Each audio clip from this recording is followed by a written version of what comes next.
ရှင်ကျမကတော့အင်ချွန်နိုင်ငံရဲ့စင်တာပါစကေးပြန်ပြည်တယ်ဖြစ်တာလေရှင်ဒီနေ့ဗီဒီယိုလေးမှာပါလေးပြောပြခြင်းလဲဆိုတော့ဒီနေ့ဆယ်လာတက်တန်းတိုးတဲ့သူတွေပေါ့နော်ဒီနေ့ဆယ်လာတက်တန်းတိုးခြင်းတဲ့သူတွေနောက်ပြီးလို့ရှိရင် re-entry ပြန်လာမဲ့သူတွေပေါ့နော်လက်ပတ်သက်ပြီးတော့သိထားတဲ့အချက်လေးကိုပြောချင်ပါတယ်အဲ့တော့ဒီနေ့ဆယ်လာတက်တန်းကိုရီးယားမှာပေါ့နော် E9 ဗီဇာတည်3နှစ်ပဲနေရတာဖြစ်ပါတယ်เนาะ3နှစ်ပဲနေရတာ1နှစ်နဲ့10လကျတော့ကိုယ့်ဘက်ကိုတက်တန်းသွားလို့မရပါဘူးလုပ်ငန်းရှင်ကတက်တန်းတူပေးမှတာတင်ကိုရီးယားမှာနောက်ထပ်1နှစ်နဲ့10လထပ်နေရတယ်ပေါ့เนาะအဲ့တော့မိမိဒီ3နှစ်ပြည့်ပြီးတော့1နှစ်နဲ့10လတက်တန်းတိုးခြင်းလေဆိုလို့ရှိရင်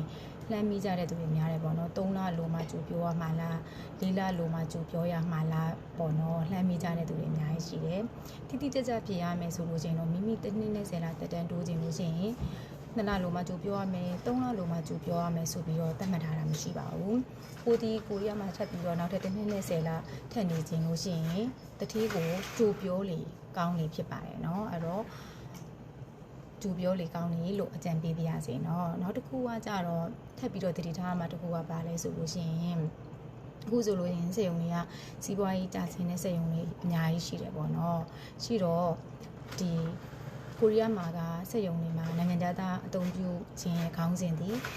ီပြည်တွင်းကကိုရီးယားအလုပ်သမားမလုံလောက်တဲ့အတွက်ပြည်ပနိုင်ငံသားတွေကိုအသုံးပြုခွင့်ပေးပါဆိုတဲ့ခေါင်းစဉ်နဲ့နိုင်ငံသားတွေကိုခံထားခြင်းဖြစ်တယ်ပေါ့နော်အကယ်၍အကြောင်းစုံတရားအကြောင်းတတိကကိုရီးယားနိုင်ငံသားကိုအလုပ်ထုတ်လိုက်တာမျိုးလို့ပေါ့နော်ဆိုတော့သူ့ဘက်သူမလုပ်ချင်လို့အလုပ်ထွက်သွားတာဘာမှမဖြစ်ဘူးပေါ့နော်မဟုတ်ဘဲနဲ့သူတို့ကုမ္ပဏီကနေပြီးတော့အလုပ်ထုတ်လိုက်တာမျိုးဆိုလို့ရှိရင်သူပြည်တွင်းလုပ်သမားကိုအလုပ်ဖြုတ်ပြီးကြရင်ပြည်ပလုပ်သမားအသုံးပြုခွင့်ကအပိတ်ခံရတယ်ပေါ့နော်အဲဒါကြောင့်မို့လို့တချို့တွေစီးပွားရေးကြာဆင်းလို့ဆိုပြီးတော့လုံထုတ်လိုက်တာမျိုးလို့ပေါ့နော်အဲ့လိုမျိုးတွေရှိတတ်တယ်နောက်တစ်ခုကကြတော့စက်ရုံမှာပေါ့နော်ဒီလူနေတဲ့စက်ရုံတွေဆိုလို့ရှိရင်တတိကတယောက်တည်းရှိနေပြီးတော့ကိုရီးယားဝန်ထမ်းမရှိဘူးဆက်စတုန်းကတော့ကိုရီးယားဝန်ထမ်းရှိနေတာပေါ့နော်နောက်ပိုင်းနိုင်ငံသားတွေကလောက်တာအသားကျသွားတယ်ဆိုရင်သူ့ဘက်သူအကြောင်းမျိုးကြောင့်ထွက်တာပဲဖြစ်ပါစေပေါ့နော်တက်တန်းသွားတိုးတဲ့ချိန်မှာကုမ္ပဏီမှာကိုရီးယားဝန်ထမ်းမရှိနေဘူးဆိုလို့ရှိရင်လည်းနိုင်ငံသားတက်တန်းတိုးခွင့်မရဘူးเนาะအဲ့တော့ကိုကတနည်းနဲ့10လတက်တန်းတိုးဖို့ဆိုလို့ရှိရင်တတိကိုကြိုပြောလေကောင်းလေဖြစ်တယ်3လလိုမှပြောရမယ်2လလိုမှပြောရမယ်ဆိုပြီးတော့သတ်မှတ်ထားတာမရှိပါဘူးအဲ့တော့မိမိဒီကိုရမှာနောက်တဲ့1နှစ်နဲ့10လဆက်နေခြင်းလို့ရှိရင်တတိကိုကြိုပြောလေကောင်းလေလို့မှတ်ထားမှာဖြစ်ပါတယ်။နောက်ပြီးကြလို့ရှိရင်ခုနကကျွန်မအရှိမပြောခဲ့တဲ့ချက်ပေါ့နော်။ကုမ္ပဏီမှာကိုရီးယားလူသမားကိုအလုပ်ဖြုတ်လိုက်တာ။ဒါမှမဟုတ်လို့ရှိရင်ကိုတက်တန်းသွားတိုးတဲ့အချိန်မှာကုမ္ပဏီမှာတတိတယောက်ပဲရှိပြီးတော့ကိုရီးယားဝန်ထမ်းမရှိနေတာဆိုလို့ရှိရင်ဒီလူသမားကိုတက်တန်းတိုးဖို့အတွက်ဘိုးယုံစင်တာကနေပြီးတော့ခွင့်ပြုမှာမဟုတ်ပါဘူးเนาะအဲ့ဒီဟာဒီ re-entry သမားတွေလည်းတူပါပဲเนาะအဲ့တော့မိမိဒီ re-entry ပြန်လာခြင်းနဲ့ဆိုလို့ရှိရင်လည်းတတိကိုကြိုပြောလေပိုကောင်းနေပါဆိုတတိကစာချုပ်ချုပ်ပြီးတော့ပြန်ခေါ်မှကိုရီးယားကိုပြန်လာလို့ရတာလေเนาะအဲ့တော့ကိုကစာချုပ်ချုပ်ပို re-entry ပြန်လာဖို့စာချုပ်ချုပ်ခံဒီမှာနိုင်ငံသားကိုအလုပ်ဖြုတ်ထားတာတို့ကိုရီးယားနိုင်ငံသားကိုအလုပ်ထုတ်ထားတာတို့သူတို့ကလာစာမရလို့တတိကိုတိုင်ထားတာမျိုးရှိတယ်ဆိုလို့ရှိရင်နိုင်ငံသားအသုံးပြုခွင့်အပိတ်ခံရတယ်ပေါ့နော်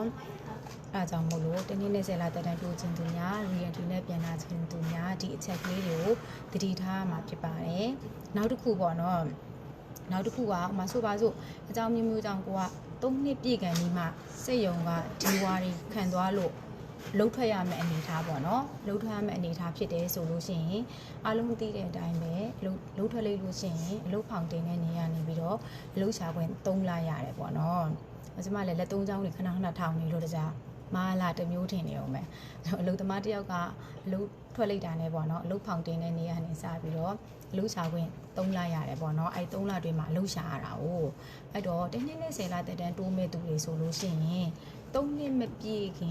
်တလအလိုမှာပေါ့နော်အလုပ်ဝင်ရမှာဖြစ်ပါတယ်ဥပမာဆိုပါစို့ကိုယ့်ရဲ့3နှစ်ပြည့်မဲ့ဗီဇာတက်တန်းက2026 4လပိုင်း15ရက်ဆိုပါစို့ပေါ့နော်ကိုက2026 4လပိုင်း15ရက်နေ့မှာ3နှစ်ပြည့်မယ်ဆိုလို့ရှိရင်ကိုဒီ2026 3လပိုင်း14ရက်နေ့မှာ stand by တတိနဲ့စာချုပ်ချုပ်ပြီးတော့အလုပ်လုပ်နေတဲ့အလုပ်သမားဖြစ်ရပါမယ်ကိုရဲ့ဗီဇာမကုန်ခင်လုံးသက်ပေါ့နော်တလတက်တန်းရှိမှာအဲ့ဒီအလုပ်ရှင်တစ်ကကို တနှစ်နဲ့10လတက်တန်းတိုးပေးလို့ရတာပေါ့နော်အဲ့တော့ကိုဒီဟိုတတိနဲ့အစင်မပြေလို့ပေါ့နော်ထွက်စာတောင်းပြီးတော့အလုပ်ထွက်တယ်ဒါပေမဲ့တတိကအရင်တော့ထွက်စာမပေးဘဲနဲ့3နှစ်ပြည့်ကန်ဒီမှာထွက်စာပေးတဲ့သူတွေဆိုလို့ရှိရင်လူများတွေလိုမျိုးအလုပ်ရှာခွင့်3လအပြည့်ရမှာမဟုတ်ဘူးနော်ဘာဖြစ်လို့ဆိုတော့မိမိဒီ3နှစ်မပြည့်ခင်အလုပ်ရှင်တစ်စီမှာလုံသက်တလတက်တန်းရှိနေမှာအဲ့ဒီအလုပ်ရှင်ကကိုတနှစ်နဲ့10လတက်တန်းတိုးပေးလို့ရတာမဟုတ်လို့ပေါ့နော်အဲ့ဒီထဲမှာချွင်းချက်အနေနဲ့ပေါ့နော်မိမိအလုပ်ထွက်ရတာဒီစက်ယုံဒီဝါတွေခံသွားလို့စက်ယုံပိတ်သွားလို့စက်ယုံကလုံသားမလို့အဲ့လိုလုံသားရှော့ချခြင်းဗါလဲလုပ်ငန်းစီးပွားရေးအခြေအနေကြောင့်လုပ်ငန်းရှော့ချခြင်းဆိုတဲ့ခေါင်းစဉ်နဲ့အလုပ်ထွက်ရတဲ့သူများဒီအဲ့လိုမျိုးဟိုတလလုံးသက်မရှိလဲရတယ်เนาะဥပမာဆိုပါဆိုကိုယ့်ရဲ့ဗီဇာကကိုယ့်ရဲ့3နှစ်ကပေါ့နော်4လပိုင်း15ရက်နေ့မှာ3နှစ်ပြည့်မယ်ဆိုလို့ရှိရင်အဲ့ဒီ4လပိုင်း15ရက်နေ့အထိစာချုပ်ချုပ်လို့ရတယ်เนาะအဲ့တော့ကျွန်မပြောခဲ့တာခေါင်းစဉ်2ခုဖြစ်ပါတယ်เนาะကိုဒီစက်ရုံကဖက်ကိုလှုပ်ထွက်ခြင်းတို့တတိကိုထွက်စာတောင်းပြီးတော့အလုပ်ထွက်တာနှစ်ဦးသဘောတူအလုပ်စာချုပ်ဖြတ်သိမ်းခြင်းနဲ့ဖြတ်သိမ်းတဲ့သူများသည်3နှစ်ပြည့်ကန်ဒီမှာလှုပ်ထွက်တယ်ဆိုလို့ရှိရင်အလုပ်ရှင်သိစီမှာမိမိ3နှစ်မပြည့်ခင်တစ်လအလိုလုံရှင်တစ်စီမှာလုံသက်တလတက်တန်းရှိနေမှသာလျှင်အဲ့လုံရှင်တစ်ကမိမိကိုတစ်နှစ်နဲ့10လတက်တန်းတိုးပေးလို့ရပါတယ်ဒုတိယချက်အနေနဲ့မိမိဒီစက်ယုံဒီဝါဒီခံသွားလို့အလုပ်ထွက်လိုက်ရတာစက်ယုံဒီဝါဒီခံသွားပါတယ်ဆိုမှဆက်လုပ်လို့လည်းမရတော့ဘူးလေနော်၃နှစ်ပြည့်ကန်ဒီမှာစက်ယုံဒီဝါဒီခံသွားလို့အလုပ်ထွက်လိုက်ရတာစက်ယုံရဲ့စီးပွားရေးကျဆင်းမှုဆိုတဲ့ခေါင်းစဉ်နဲ့အလုပ်စာချုပ်ဖြတ်သိမ်းတာဆိုလို့ရှိရင်တော့အဲ့ဒီသူများဒီကိုယ့်ရဲ့ဗီဇာနောက်ဆုံးနေ့အထိလုပ်ရှင်နဲ့အလုပ်စာချုပ်ချုပ်လို့ရပါတယ်ဆိုတဲ့အကြောင်းလေးကိုပြောပြခြင်းဖြစ်ပါတယ်ကျမရဲ့ဒီဗီဒီယိုလေးကအကိုဒီမောင်တွေအတွက်အကျိုးရှိတယ်မှတ်သားစရာဖြစ်တယ်ဆိုလို့ရှိရင်အသေးလေးတွေမှာနှိပ်ပေးပါအသေးနှိပ်တဲ့သူများတယ်ဆိုလို့ရှိရင်လည်းကျမဒီထက်ပေါ့နော်အကိုဒီမောင်တွေတည်တင်တည်ထိုက်တဲ့ဗီဒီယိုလေးတွေကိုဆက်ပြီးတော့တင်ပေးသွားပါမယ်လို့အားလုံးအဆင်ပြေကြပါစေ